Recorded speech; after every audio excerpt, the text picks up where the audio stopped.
Hello दोस्तों, कैसे हैं आप सभी। आशा करता हूं कि आप बढ़िया होंगे। आपका स्वागत है आपके अपने प्यारा सा चैनल पे। तो इससे पिछले क्लास में हम लोग पढ़े थे लेखक परिचय, बातचीत का लेखक परिचय पढ़ लिए थे। यदि आप वह वीडियो नहीं देखे हैं तो उसका लिंक मैं इसके डिस्क्रिप्शन बॉक्स में डाल दूंगा, आप जाकर के वहाँ से देख लीजिएगा। क्योंकि लेखक परिचय से रगड़ करके क्वेश्चन पूछा जाता है, बहुत ही ज़्यादा क्वेश्चन लेखक परिचय से आपको देखने को मिलेगा। हर एक चैप्टर का लेखक परिचय सबसे पहले आपको पढ़ना जरूरी है। तो यहाँ जो हम लोग देखेंगे उससे आगे जो था उसके विषय में तो थोड़ा सा उसको चर्चा कर लेते हैं, जो पिछले क्लास में हम लोग देखे थे कि बातचीत का जो लेखक है वो बालकृष्ण भट्ट जी हैं, जिनका जन्म हुआ था 23 जून 1984 को और निधन हुआ था 20 जुलाई को, 20 जुलाई 1914 को। थोड़ा सा पेंसिल को मोटा कर लेते हैं। तो उनका निवास स्थान जो था वो इलाहाबाद उत्तर प्रदेश में था। उत्तर प्रदेश के इलाहाबाद में उनके माता के नाम पार्वती देवी और पिता के नाम बेनी प्रसाद भट्ट थे। इनका एक हम ट्रिक आपको बताए थे उसमें कि बाल की चाल जून से जुलाई तक, जून से जुलाई तक, जुलाई तक बाल की चाल बस जून से जुलाई तक। तो बाल से हम लोग याद रखेंगे बालकृष्ण भट्ट, जून से याद रखेंगे जून और जुलाई से याद रखेंगे जुलाई। आगे है कि इनका जो शिक्षा हुआ था वह प्रारंभिक जो शिक्षा हुआ संस्कृत का अध्ययन हुआ। इन्होंने एंट्रेंस की परीक्षा भी दी है, ये सब हम लोग पढ़ लिए थे। इन्होंने उग्र स्वभाव के थे। कैसे स्वभाव के थे? उग्र स्वभाव के बालकृष्ण भट्ट जी थे, जिनके कारण इनको नौकरी छोड़नी पड़ी। उसके बाद इन्होंने लेखन कार्य ही अपना करने लगे, संपूर्ण रूप से लेखन कार्य पर ही निर्भर रहने लगे। आगे है कि रचनात्मक सक्रियता। तो भारतेंदु हरिश्चंद्र की प्रेरणा से हिंदी वर्तनी सभा प्रयाग की ओर से 1987 में इन्होंने हिंदी प्रदीप नामक मासिका पत्र निकालना प्रारंभ किया और वे 33 वर्षों तक इसे चलाते रहे। क्वेश्चन आपसे पूछेगा कि किसकी प्रेरणा से? तो भारतेंदु हरिश्चंद्र की प्रेरणा से। 1987 में कौन सा पत्रिका छापा? तो हिंदी प्रदीप नामक पत्रिका छापा। और ये उन्हें कितने वर्षों तक चलाया? तो 33 वर्षों तक चलाया। अब इनके हैं कुछ प्रमुख रचना है, जैसे रहस्य कथा, नूतन ब्रह्मचारी, 100 अजान एक सुजान, गुप्त वैरी, रसातल यात्रा, उचित दक्षिणा, हमारी घड़ी, सद्भाव का अभाव। ये सब जो है उपन्यास है। ये सब क्या है? उपन्यास है। इनका एक ट्रिक है जो आपको हम डाल दिए हैं, वह जाकर के आप देख लीजिएगा। बहुत ही बढ़िया ट्रिक है, क्योंकि इसका जो उपन्यास है और जो नाटक है ये सबसे क्वेश्चन बहुत बार पूछा जा चुका है। नाटक इसका प्रमुख जो है पद्मावती है, किराता अर्जुनिया है, बेनी संघार है, शिशुपाल वध है, नल दमयंती है, दमयंती शिक्षादान हो गया, चंद्रसेन हो गया, सीता वनवास हो गया, पतित पंचम, मेघनाथ वध, कट्टर सूम की एक नकल, वृहनल्ला, इंग्लैंडस्वरी और भारत जननी, भारतवर्ष और कली, दो दूरदेशी, एक रोगी और एक वैध, रेल का विकट खेल, बाल विवाह, ये सब इनके प्रमुख नाटक है। प्रहसन है, जैसा काम वैसा परिणाम, नहीं रोशनी विश्व का आचार्य, विडंबन इत्यादि, ये सब इनके प्रहसन है। आपसे क्वेश्चन पूछेगा कि बताइए कि बालकृष्ण भट्ट जी ने कितने निबंध छापे, कितने निबंध लिखे? तो 1000 के आसपास। कितने लिखे? 1000 के आसपास लिखे। उनमें जो था 100 से ऊपर ज्यादा महत्वपूर्ण था। 100 से ऊपर क्या था? महत्वपूर्ण। अब क्वेश्चन पूछेगा आपसे कि बताइए बालकृष्ण भट्ट के महत्वपूर्ण रचनाएं कितने हैं? तो ऑप्शन रहेगा 100 से कम, 100 से ऊपर। तो क्या लगाएंगे? 100 से ऊपर। बहुत बढ़िया, इसका हम ट्रिक भी बता दिए हैं आपको। इस प्रकार से है, अब बस कर रे पगली रहे दे। आप कहिएगा कि सर भोजपुरी गाना गा रहे? नहीं, इसका ये ट्रिक है। इस ट्रिक से आपको ये पूरा जो है सब के सब याद हो जाएगा। एक पार्ट पढ़ लीजिएगा तो जा करके। तो आगे बढ़ते हैं। अब है कि बालकृष्ण भट्ट जी ने जो आगे बताए, रचना किए, उस पर एक व्यक्ति जिनका नाम है रामविलास शर्मा, इन्होंने क्या लिखा कि उनकी वास्तविक प्रतिभा एक अध्ययनशील विद्वान और तीक्ष्ण बुद्धि आलोचक की है। किनकी? तो बालकृष्ण भट्ट की। उन्हें आधुनिक हिंदी की आलोचक का जन्मदाता कहना अनुचित नहीं होगा। यह बात कौन कहा? रामविलास शर्मा जी ने कहा। धर्म और दर्शन को सामाजिक विकास की कसौटी पर कसकर बालकृष्ण भट्ट ने प्रगतिशील आलोचना की नींव डाली। यानी कि रामविलास शर्मा जी ने कहे कि इनको यदि हम वर्तमान के आलोचक कहे तीक्ष्ण बुद्धि का, तो यह गलत नहीं होगा। क्या नहीं होगा? गलत नहीं होगा। ये कौन कहे? रामविलास शर्मा जी। अब चलिए आगे बढ़ते हैं। इसे तो सभी स्वीकार करेंगे ही कि अनेक प्रकार की शक्तियां वरदान की भांति ईश्वर ने मनुष्य को दी है। यानी कि मनुष्य के पास बहुत सारे शक्तियां हैं, जैसे सुनने की शक्ति, चलने की शक्ति, उठने की, बैठने की, सब प्रकार के शक्तियां हैं। उसी प्रकार से मनुष्य में एक वाक शक्ति भी है। कौन शक्ति है? यदि मनुष्य की इंद्रियां अपनी अपनी शक्तियों में अविकल रहती है, तो वाक शक्ति मनुष्य में न होती, तो हम नहीं जानते कि इस गूंगी सृष्टि का क्या हाल होता।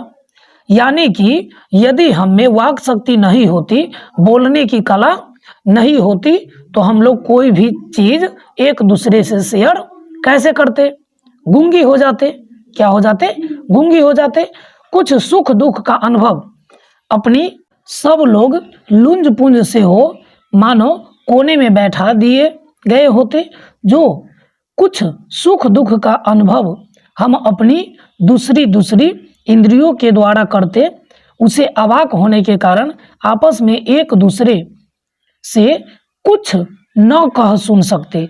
यानी कि यदि वाक शक्ति हमें नहीं होती, तो हमको लगता एक लोथ जैसा कहीं पर बैठा दिया गया है, न हम दूसरे से बातचीत करते, नहीं अपना दुख शेयर करते। तो इस वाक शक्ति के अनेक फायदे में स्पीच, वक्तृता और बातचीत दोनों है, किंतु स्पीच से बातचीत का ढंग ही निराला है। बातचीत में वक्ता को नाज नखरा जाहिर करने का मौका नहीं दिया जाता है, किंतु वह बड़े अंदाज से गिन गिन कर पांव रखता हुआ पुलिपट पर खड़ा हो। अर्थात कि बातचीत में जो भी नाज नखरा जाहिर करने का मौका जो होता है ना, वो नहीं दिया जाता है। वह बड़े अंदाज से गिन गिन करके पाँव रखता है कि यदि खराब बोलेंगे तो क्या होगा या फिर कुछ हो सकता है।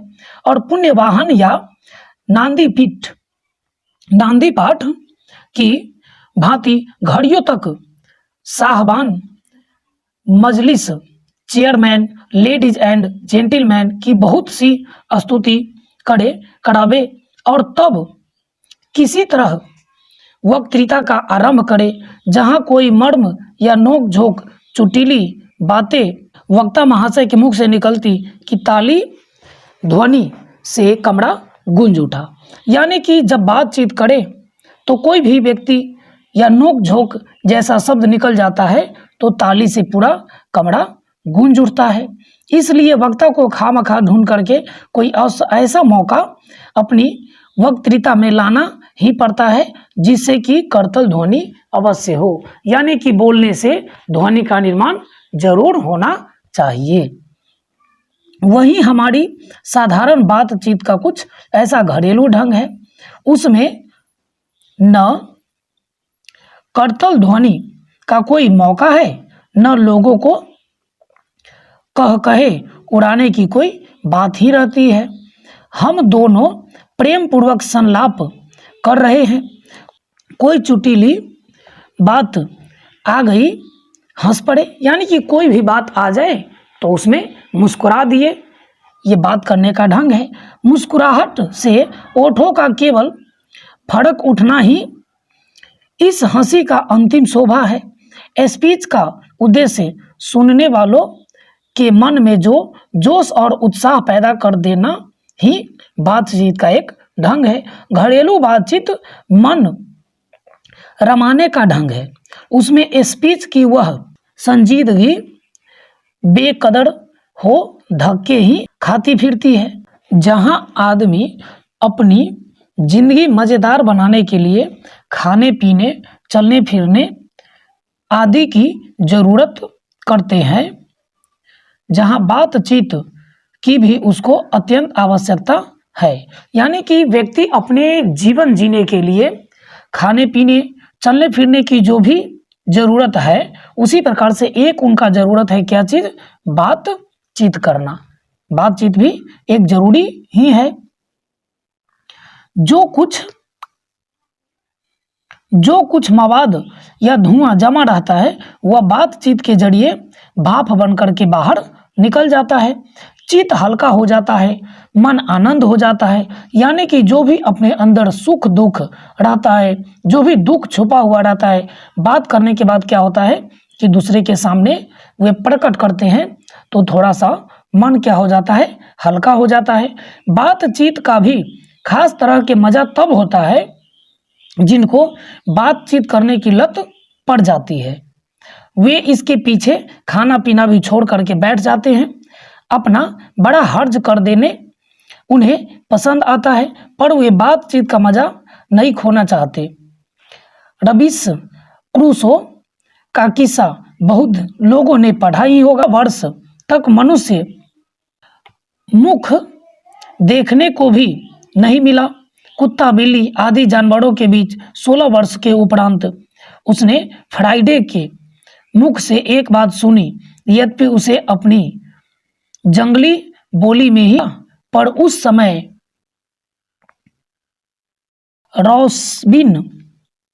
रॉबिन्सन को ऐसा आनंद हुआ कि मानो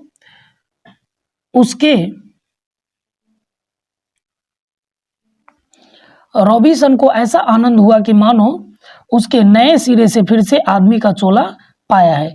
यानी कि व्यक्ति जब आदमी से बातचीत नहीं करता है तो यदि उनको बहुत दिन बाद यदि बातचीत करने का मौका मिले तो वे उनकी भाषा को समझ नहीं पाते हैं। यानी कि उनको लगा कि फिर से आदमी का चोला हमने पाया है। इससे सिद्ध होता है कि मनुष्य की वाक शक्ति कहाँ तक लुभा लेने की ताकत है। जिनसे केवल पत्र व्यवहार है, कभी एक बार साक्षात्कार नहीं हुआ, उन्हें अपने प्रेमी से बात करने की लालसा रहती है। अपना अभ्यांतरिक भाव दूसरे पर प्रकट करना और उसका आशय आप ग्रहण कर लेना शब्दों ही द्वारा हो सकता है। सच है, जब मनुष्य बोलता नहीं तब तक उसका गुण दोष प्रकट नहीं होता है। यानी कि मनुष्य जब बोलता नहीं है तब तक उनका गुण दोष जो होता है प्रकट नहीं होता है। अब कोई व्यक्ति ज्यादा गुस्सीला है, कब पता चलेगा? जब उनसे आप बातचीत करेंगे, तब बातचीत करेंगे तो पता चलेगा कि वो व्यक्ति कैसा है, गुस्सीला है या फिर नहीं है। तो जब तक व्यक्ति बातचीत नहीं करता है तब तक क्या होता है कि उनका गुण दोष का पता नहीं चलता है। बेन जॉनसन का यह कहना है कि बोलने से ही मनुष्य की साक्षात्कार होता है, बहुत ही उचित जान पड़ता है। यानी कि बोलने से ही मनुष्य का क्या हो जाता है, साक्षात्कार होता है। यानी कि उसकी भावना को हम देख पाएंगे कि अर्थात कि व्यक्ति कैसा है। इस बातचीत की सीमा 2 से लेकर वहां तक रखी जा सकती है जहां तक उसकी जमात मीटिंग या सभा न समझ ली जाए। एडिसन ने एक अगला मत दिया कि असल बातचीत सिर्फ 2 व्यक्ति में हो सकती है, 2 व्यक्ति में हो सकती है, जिसका तात्पर्य यह हुआ कि जब 2 व्यक्ति होते हैं तभी आदमी अपना दिल के बात दूसरे व्यक्ति के सामने खोलते हैं। जब 3 हुए तब वे दोनों की बातचीत जो होती है अनेक कोसों दूर चली जाती है, बहुत ज़्यादा दूर चली जाती है। कहा भी जाता है कि 6 कानों में बात जो भी रहती है उसका पोल क्या हो जाता है, खुल जाता है। यदि आप 2 व्यक्ति हैं तो एक बात को आप रख सकते हैं गुप्त करके, यदि उसमें तीसरी व्यक्ति आ जाता है तो बातचीत क्या होते हैं, खत्म हो जाते हैं, निरस्त हो बैठते हैं। उसे निपट मूर्ख या ज्ञानी बनाने लगेंगे। जैसे गर्म दूध और ठंडे पानी के 2 बर्तन आसपास सटा करके रखा जाए तो एक दूसरे में पहुंच जाता है, यानी कि उसका असर जो होगा एक दूसरे में पहुंच जाता है। अर्थात कि दूध जो होगा पहले से गर्म था वो भी क्या हो जाएगा, ठंडा हो जाएगा, और पानी जो था वो ठंडा था वो आपस में क्या हो जाएंगे, गर्म हो जाएंगे। उसी प्रकार से आदमी जब 2 आदमी पास बैठते हैं तो एक गुप्त असर दूसरे पर पहुंच जाता है, चाहे एक दूसरे को देखे भी ना हो। तब बोलने को कौन कहे, एक के शरीर से विद्युत दूसरे में प्रवेश करने लगती है।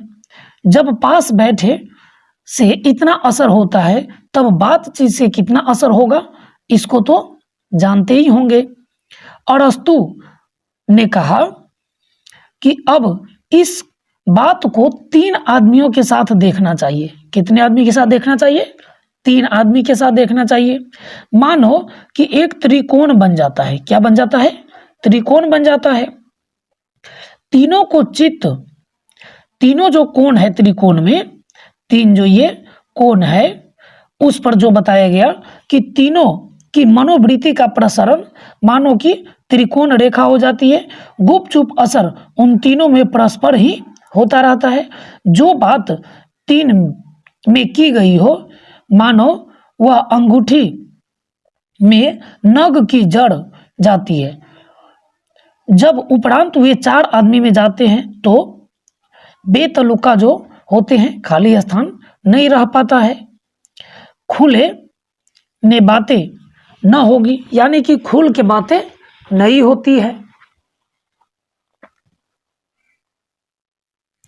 जो कुछ बातचीत की जाएगी वह फॉर्मेलिटी ढंग से की जाएगी।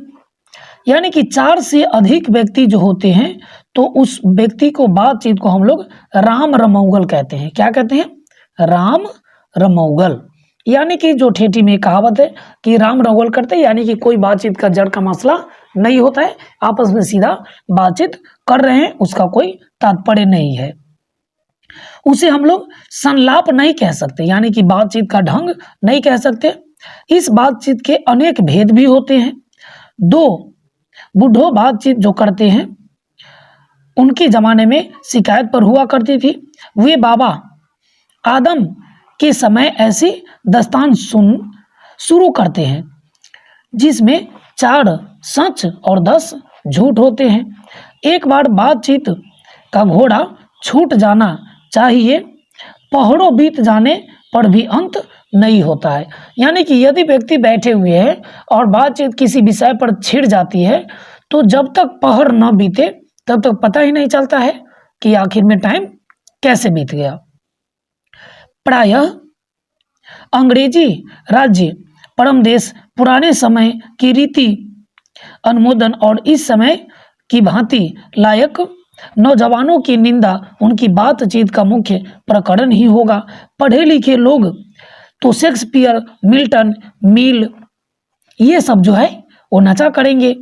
अपनी लिकायत के नशे में चूर होकर के हम चुनी दिगरे नेस्त अखड़पन की चर्चा करेंगे। हम दो सहेलियों की बातचीत का कुछ जायका ही निराला होता है। रस का समुद्र मानो उमड़ चला आ रहा है। इसका पूर्ण जो स्वाद होता है उन्हीं से पूछना चाहिए जिन्होंने ऐसी रस बात को सुन करके भाग्य यानी कि लड़ा है कभी कभी। अब है कि दो बूढ़ियों की बातचीत जो होती है वो कैसी होती है। तो जब भी दो जो बूढ़े व्यक्ति बुढ़िया जो होती है वो बातचीत करते हैं तो खास करके बहू बेटी वाले बातचीत ही होगी। अपनी बहुओं की शिकायत करेंगे या शिकवा करेंगे ये सब, या फिर वे बिरादरने जो आसपास के होती है उस सब की बातचीत करेंगे। और वे जो बातचीत करते रहते हैं तो अंत में खोड़े जो दांत निकाल लड़ने भी लगते हैं। कभी कभी क्या होता है कि जब दो व्यक्ति बातचीत करते हैं या फिर जो बूढ़े लोग जब होते हैं, जो बुढ़िया होती है औरतें, वो सब जो बैठ करके बातचीत करती रहती है तो बातचीत खत्म होने के पड़ाव में जब आते हैं तो क्या होते हैं कि वे आपस में यानी कि कुछ दांत भी गिरगिराने लगते हैं, यानी कि कुछ गाली गलौज भी करने लगते हैं उसी में। आगे है कि लड़कों की जो बातचीत होती है, खिलाड़ी हुए तो अपनी अपनी तारीफ करने के बाद वे कोई सलाह गांठेंगे जिनसे उनको अपनी शैतानी जाहिर करने का पूरा मौका मिलता है। स्कूल के लड़कों की बातचीत जो होती है उसका उस उद्देश्य जो होता है उस्ताद की शिकायत या तारीफ, अपने सहपाठियों में किसी के गुण अवगुण के बारे में बताते रहते हैं। पढ़ाई में कोई लड़का तेज हुआ तो कभी अपने सामने दूसरे को कुछ न गिनेगा, यानी कि पढ़ाई में जो लड़का तेज हो जाता है तो अपने सामने किसी को दूसरा कुछ नहीं गिनेगा। सुस्त और बोदा हुआ तो तभी बिल्ली का कौन सा स्कूल भर को अपना गुरु ही मानेगा। इसके अलावा बातचीत के और भी बहुत ज़्यादा किस्म होते हैं। यानी कहने का तात्पर्य ये है कि बातचीत जो होते हैं जैसी व्यक्ति से की जाती है वैसा ही उसका जड़ भी होता है, उसका मसला भी उसी प्रकार का होता है। तो राजकाज की बात व्यापारी संबंधित जो बातचीत होती है उसमें होती है। दो मित्रों में जो होता है बातचीत तो प्रेम वाला होता है। कैसा होता है? प्रेम वाला होता है। हमारे देश में अशिक्षित लोग बतकही होती है। अशिक्षित लोग में जो होते हैं वो क्या होते हैं? बतकही होते हैं।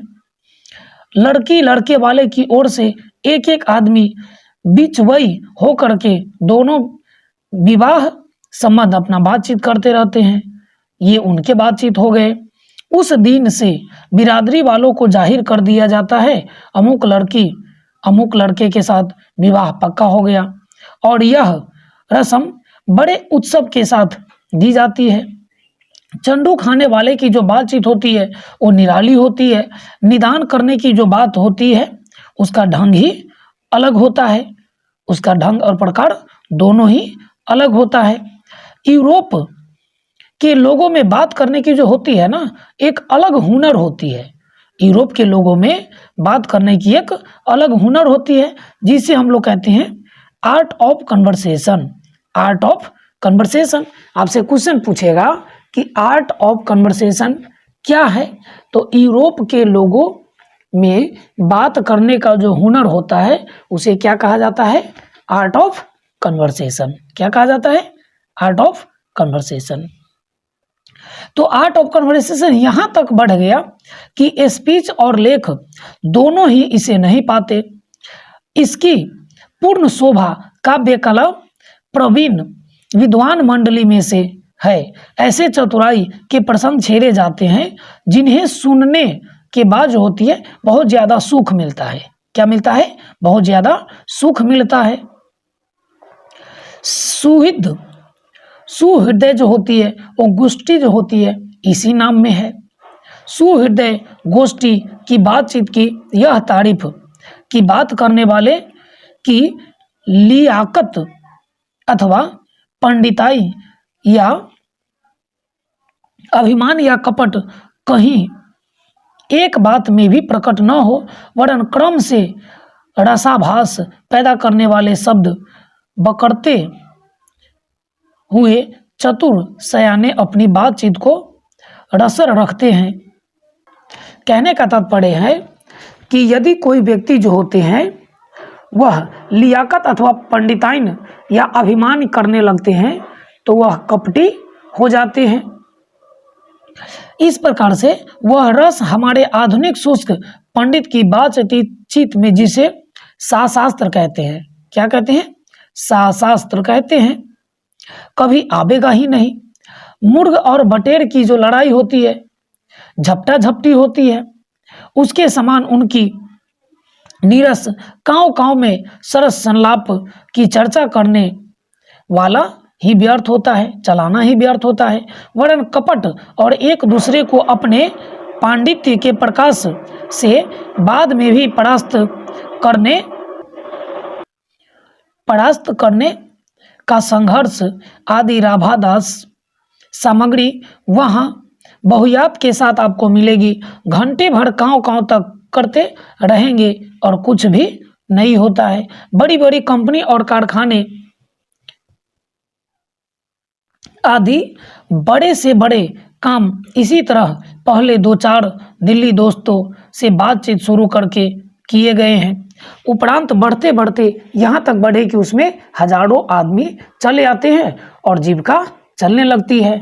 साल में लाखों की आमदनी होने लगती है। 25 वर्ष के उपरांत बातचीत अवश्य ही कुछ न कुछ सारगंभित होती है। अनुभव और दूरदेशी से खाली न होगी और 25 के नीचे बातचीत में यद्यपि अनुभव, दूरदर्शिता और गौरव नहीं पाया जाता है। यानी कहने का तात्पर्य यह है कि बातचीत जो होता है 3 आदमी से किया जाता है, 3 प्रकार के आदमी से किया जाता है। एक तो यह जो 18 से नीचे, एक वह जो 18 से 40 के बीच, 18 से 40 के बीच है, और एक वह जो 40 से लेकर के आगे है। तो यदि जो बातचीत 25 के नीचे होती है तो यद्यपि उनमें अनुभव नहीं होती है, कोई गौरव उसमें पाया नहीं जाता है। इस प्रकार से दिल बहलाव और ताजगी रहती है, जिसकी मिठास उससे 10 गुनी बढ़ी चढ़ी रहती है। यह है 25 के नीचे वाले से बातचीत। यहाँ तक हमने तो बाहरी बातचीत का ही हाल लिखा है, जिसमें दूसरे फरीक हो करके होने की बहुत आवश्यकता है। यहाँ तक कि हमने बाहरी बातचीत पढ़ा जिसमें कि दूसरे फरीक होने की बहुत आवश्यकता है। यानी कि बिना किसी दूसरे मनुष्य की जो किसी तरह संभव नहीं है, जो 2 ही तरह पर हो सकती है, या तो कोई हमारे कृपा से या हम ही जाकर के उन्हें कृतार्थ करें। पर यह सब तो दुनियादारी है जिसमें कभी कभी राभा भास होते हैं, देर नहीं लगती, क्योंकि महाशय अपने यहाँ पधारे, उनकी पूरी दिलजोई न हो सकी तो शिष्टाचार में त्रुटि हो जाती है। यानी कि कोई आपसे बात करने आए बढ़िया से, यदि आप बात नहीं किए तो यह शिष्टाचार में क्या होती है, त्रुटि हो जाती है। अगर हम ही उनके यहाँ गए तो पहले तो बिना बुलाए जाना नहीं चाहिए, नहीं तो उसका क्या होता है, अनादर होता है। और जाने पर अपने मन की माफिक वर्ताव न किया गया तो मानो कि दूसरे प्रकार का एक नया घाव शुरू हो जाता है। इसलिए सबसे उत्तम प्रकार बातचीत करने का हम यही समझते हैं कि वह शक्ति अपने में पैदा कर सके कि आप बात कर लिया करें, यानी कि आप बात कर लिया करें। अब बातचीत किसी के साथ यदि करने गए और वे बातचीत बढ़िया से नहीं किए तो मन को क्या होता है, ठेस पहुंचता है। तो लेखक का कहना है, बालकृष्ण भट्ट जी कहते हैं कि वैसा ही होना चाहिए कि वह शक्ति अपने में पैदा कीजिए कि जिससे हम केवल अपने में बात कर सके, अपने आप बात कर सके, दूसरे से बात नहीं कर सके। हमारी भीतर मनोवृत्ति प्रति क्षण नए नए रंग दिखाया करती है। वह प्रपंचात्मक संसार का एक बड़ा भारी आईना है जिसमें जैसे चाहो वैसा सूरत देख लेना ही दुर्घट बात नहीं है। और जो ऐसा चमनिस्तान है जिसमें हर किस्म के बेल बूटे खिले हैं, यानी कि कहने का तात्पर्य यह है कि अपने ढंग में, अपने अंदर वह सब कुछ है जो कि आप दूसरे में ढूंढने जाते हैं। हर एक चीज है। ऐसे ऐसे सैर या कम दिल बहलाव बात है। मित्रों को प्रेमालाप कभी इसकी 16वीं कला तक भी न पहुंच सका। इसकी सैर का नाम ध्यान या मनोविज्ञान या फिर चित्त एकाग्र करना है। यानी कि आप यदि किसी मन से बात कीजिएगा तो आराम से बैठ लेते हैं, तो उसको हम लोग मन योग या फिर ध्यान योग कहते हैं। क्या कहते हैं? ध्यान योग कहते हैं। इसी सैर का नाम क्या है? ध्यान है। वर्षों का अभ्यास के उपरांत हम थोड़ी अपनी मनोवृत्ति स्थिर कर अवाक हो जाते हैं। अपने मन के साथ बातचीत कर सके तो मानो अहोभाग्य है। यानी कि यदि हम अपने मन के साथ बातचीत कर रहे हैं तो मानो कि वह हमारा अहोभाग्य है कि एक वाक शक्ति मात्र के दमन से जाने कितने प्रकार का दमन हो जाता है। यानी कि एक वाक शक्ति यदि हम खत्म कर ले, वाक शक्ति व्यक्ति का खत्म हो जाए तो उसके साथ साथ बहुत प्रकार का जो बात होती है वो खत्म हो जाती है। हमारी जिह्वा जो है कतरनी के समान सदा स्वच्छंद रहती है, चला करती है। उसे यदि हम अपने काबू में न रखें तो क्या होगा कि क्रोधादि बड़े बड़े अजय शत्रुओं को बिना प्रयास जीत हम अपने वश में कर सकते हैं। यदि हम अपने जीभ पे कंट्रोल रख ले, मुंह पे कंट्रोल रख ले, तो बड़े बड़े जो मारने पीटने से नहीं होता है वह सिर्फ आपको बोलने से हो सकता है। इसलिए अवाक रह जाते बातचीत करने का यह साधन यावत साधनों का मूल है। शक्ति परम पूज्य मंदिर है, परमार्थ एकमात्र सोपान है। यानी कि शक्ति जो है एक बड़ा सा मंदिर है और परमार्थ जो है उसका सोपान है, यानी कि उसका सीढ़ी है, चलने वाला जो होता है।